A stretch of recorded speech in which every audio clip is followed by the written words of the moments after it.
Welcome to Starting the Conversation about Preventing Sexual Abuse.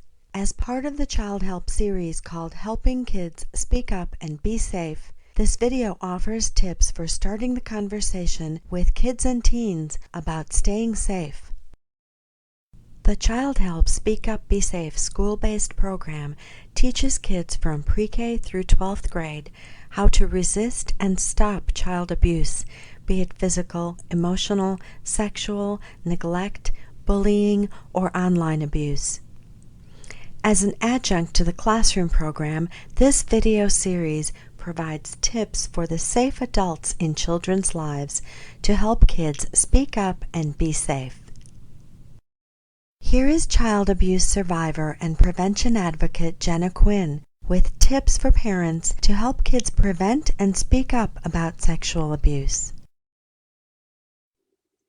Have you struggled with how to talk to your kids about preventing sexual abuse? You are not alone. It's not the easiest conversation to have, but it is a conversation that could one day save your child.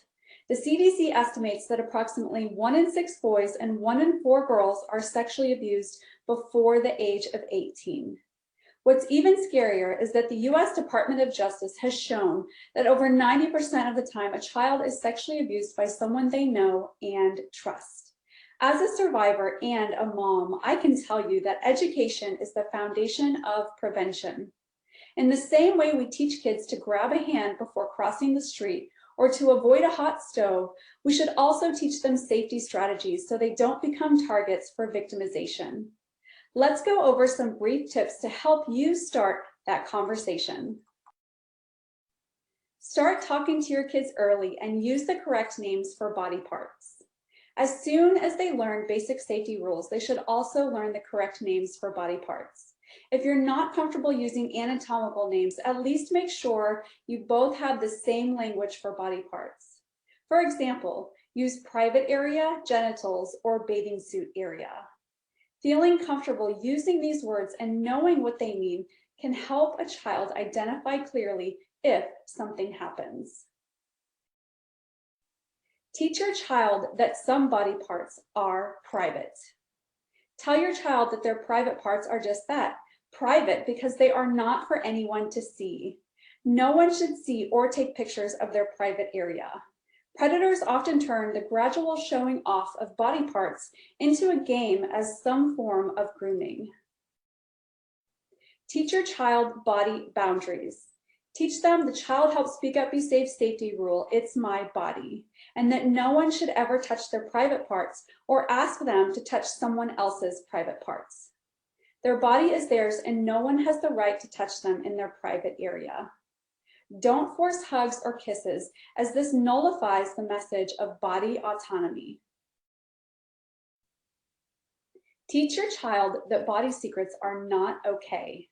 Predators often tell the child to keep the abuse a secret or threaten negative consequences if the child tells anyone.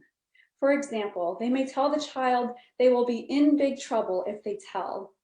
Impress on your child that no matter what anyone tells them, body secrets are not okay, and they should always tell you if someone tries to make them keep a body secret. Teach your child the resist strategies if they find themselves in a scary or uncomfortable situation. The Childhelp Speak Up, Be Safe program teaches 5 safety rules. Safety rule number 3 tells the child they have choices if they are in an uncomfortable situation. They can get away quickly from unsafe situations, stay away from such situations, and tell a safe adult what happened.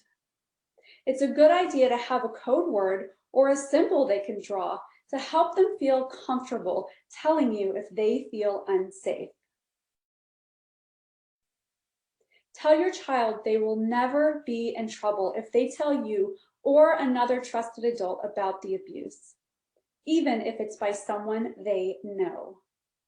Most abusers use fear and intimidation to keep the child from telling.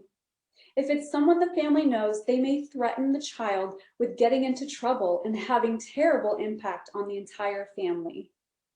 Tell your child that no matter what happens, they will never get in trouble if they tell you anything about body secrets or someone touching them inappropriately. And finally, tell your child that it's never their fault. Sexual abuse provokes a sense of shame in survivors that often makes them feel that they did something wrong.